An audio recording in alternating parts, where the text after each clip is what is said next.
right, Lou, let's talk about the heavyweight fight between Anthony Joshua and Deontay Wilder. The one that was never going to happen this year. It was never going to happen. I've been saying there's no freaking way that fight was going to happen in 2018. That's been my position the whole time. How long have I been saying it? I mean, how long have I been? I've been on the record about this for a long, long time. And by the way, I mean, you didn't hear me say a word about Anthony Joshua for about the last 3 months. And look, Shelly worked his rear end off trying to get something done. But when Eddie was calling him Shirley Winkle, and when Eddie announced that he's launching the Zone, right. You think that he's going to put his cash cow, his #1 fighter, the guy that's the centerpiece of his whole company, in a 50-50 fight that he can get knocked the F out in before like he's ever even had a chance to have the guy fight on the Zone, or before he's launched the Zone? It was never happening. It wasn't happening under any circumstances. It was proven when we offered $50 million. He said no. Then he offered a horrible deal. But Deontay was so confident in winning the fight, and his management wanted the fight so badly that they were willing to take a horrible deal. Horrible deal. And Eddie still wouldn't do the fight under a horrible deal because he was never going to do the fight this year. It wasn't happening. I'm not going to get into the fight will happen, and it's not going to be like on Pacquiao Mayweather standard time. It's going to be Canelo. You're not going to wait 5 years for it. Right. It'll happen sometime in 2019, I guess. Probably in my mind, not early in the year. That's my guess. It'll happen when Eddie and AJ and Robert McCracken, who's a hell of a trainer and a very astute guy, it's going to happen when they all decide they want it to happen. And when they want it to happen, it's not going to happen by Eddie Twitter warring with people and calling Shelly names on Twitter and calling him disrespecting. It's not going to happen by me and Eddie, doing our little sword fight that we do all the time. It's not going to happen that way. It's going to happen. You're not going to hear anything, and then you'll hear it's done. Right. That's how it's going to happen, and it'll happen in due time. And when it does happen, AJ's going to get knocked out.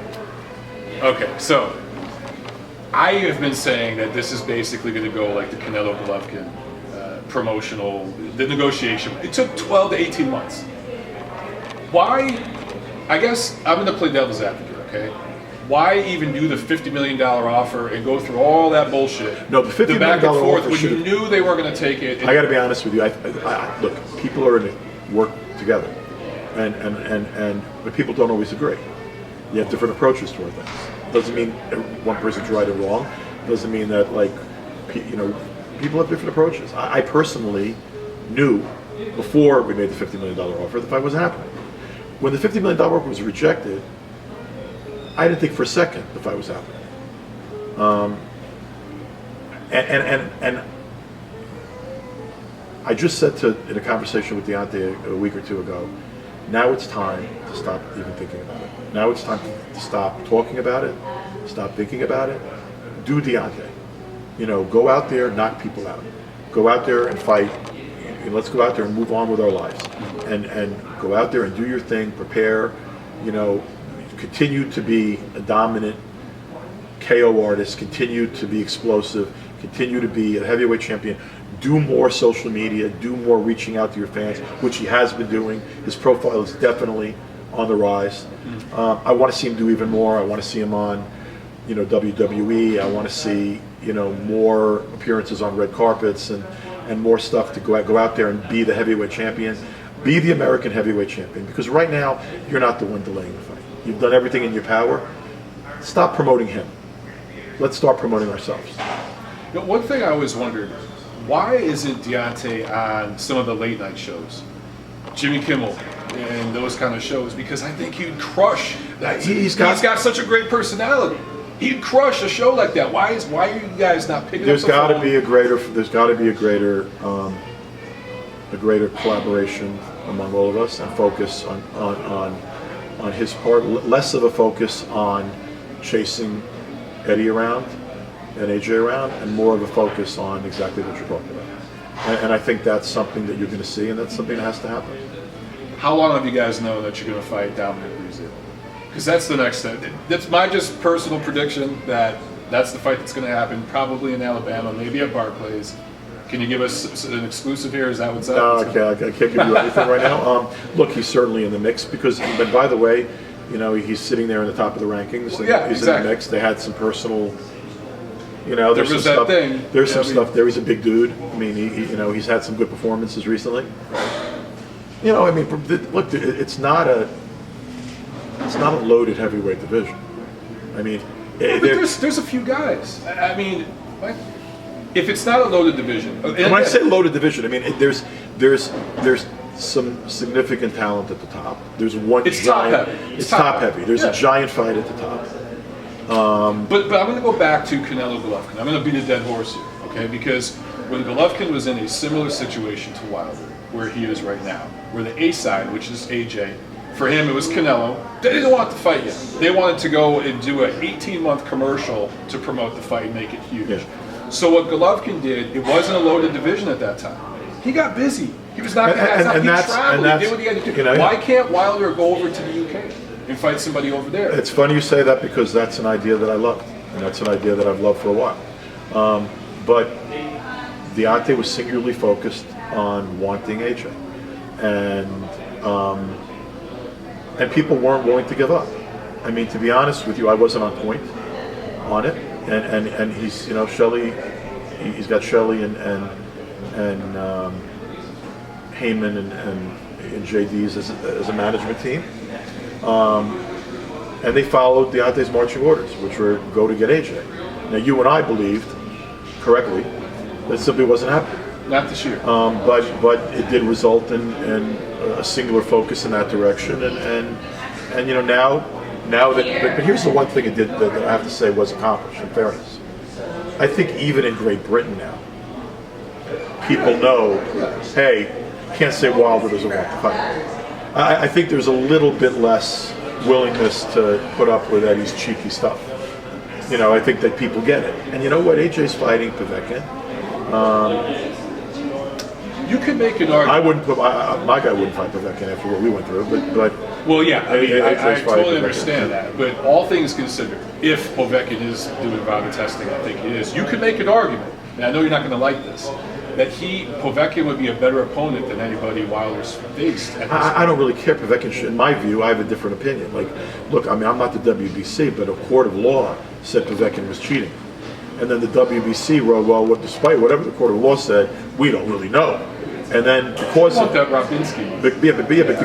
because of what they said, though, a court of law said, well, the WBC, to be honest with you, we're, you know, right now we have to appeal it because they reversed something on the basis of the fact.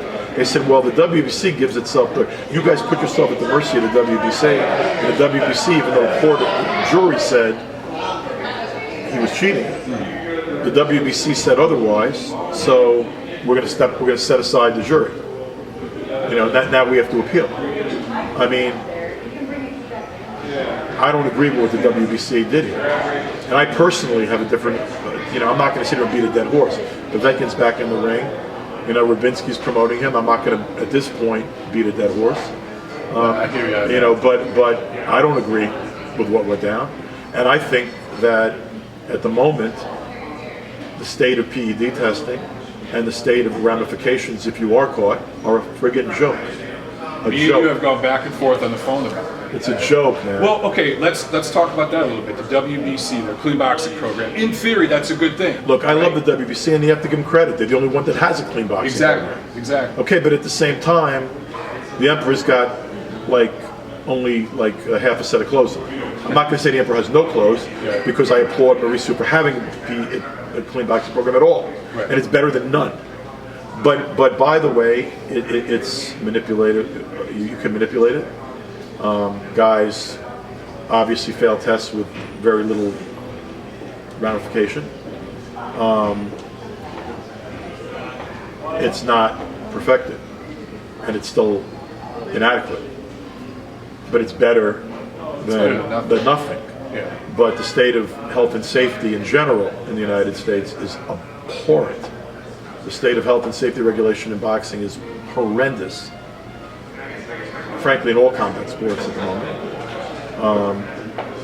And the state of PED testing and the ramifications if you're caught are, you know, relatively insignificant and certainly subject to manipulation and subject to the dollar ruling the situation, as it usually does in our world.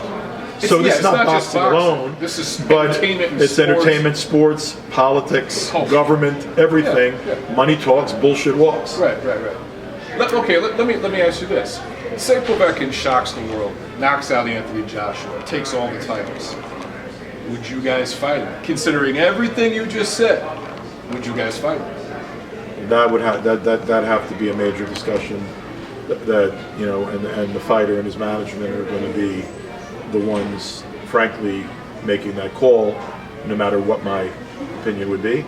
So I'm not going to share my opinion with you. Though, as you know, I might like to. Because you just said the almighty dollar, there'd be all the titles on the line. It's a matter of, if look, we were getting on an airplane to go to Moscow to fight for far less money than would be there in a unification if Povetkin would have beat Asia. Knowing my fighter, he's got so much piss and vinegar in him, and so much of a desire to rip Povetkin's head off, that I think it'd be impossible to stop him from doing a fight. And I think that probably I'd be sitting down with, and really Shelly and Al and JDs would be talking among themselves, and then we'd be sitting down together trying to figure out how to best protect ourselves and go and get that belt. Gotcha. No, let me rephrase that. Those belts. Those belts. Yes. I want to talk about Deontay.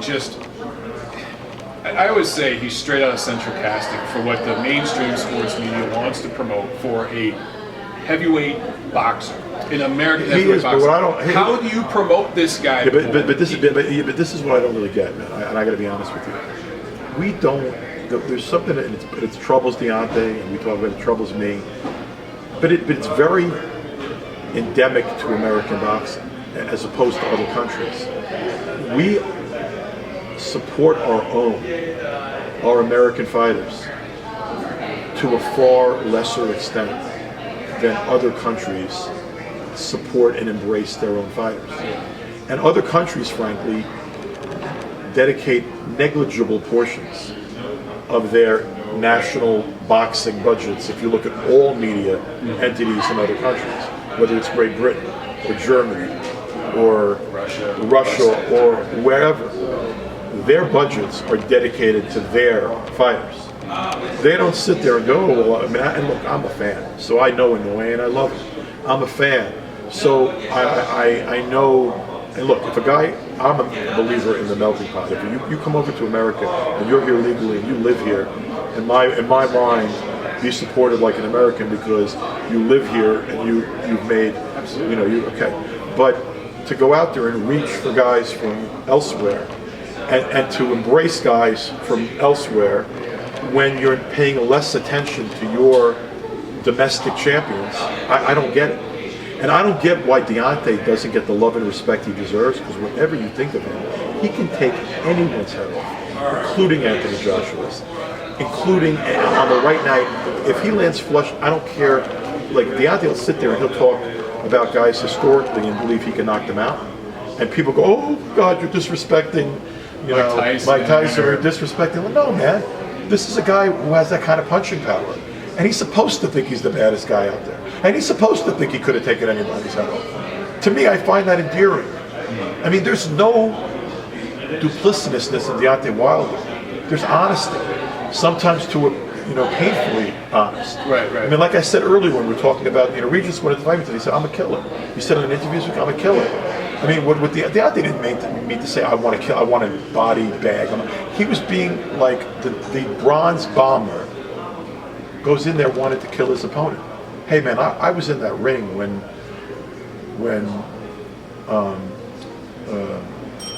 Polish kid, Arthur Szpilka. Oh, Szpilka. Yeah. Szpilka was knocked out. Yeah, that was scary. Man, it was a devastating knockout. But I can tell you that seconds after that knockout, after the celebration of the knockout, Deontay was beside himself, concerned about the state of Szpilka, I think Deontay's a big sweetheart. He is. He really. I think he plays up the bronze bomber thing on camera. But the bronze bomber thing off camera, he's the nicest guy on earth, the most approachable champion on earth. Why don't we put that guy on a late night TV show and promote him? Is it Haymon? What is it? Here's my thing. Haymon paid $500 million to put fights on all these different networks. He has the network contacts. He can pick up the phone and make that happen. Why don't we see guys like Wilder on TV shows like that? Sometimes, there are choices that people make and emphasis that people place on things. And, I'm thrilled to be involved as part of Deontay Wilder's team. And I'm thrilled to have the relationship I have with Deontay and Jay, and I love Deontay. I mean, it's personal, but I'm not going to BS you and say I'm not going to pull an Alexander Hayden here and act like I'm in charge, or say to you, I'm the straw that stirs that drink, because I'm not. So that's just the honest truth. So everyone has different perspectives, and I'm not going to criticize anybody, but I'm also not going to say that I'm the one making all the decisions.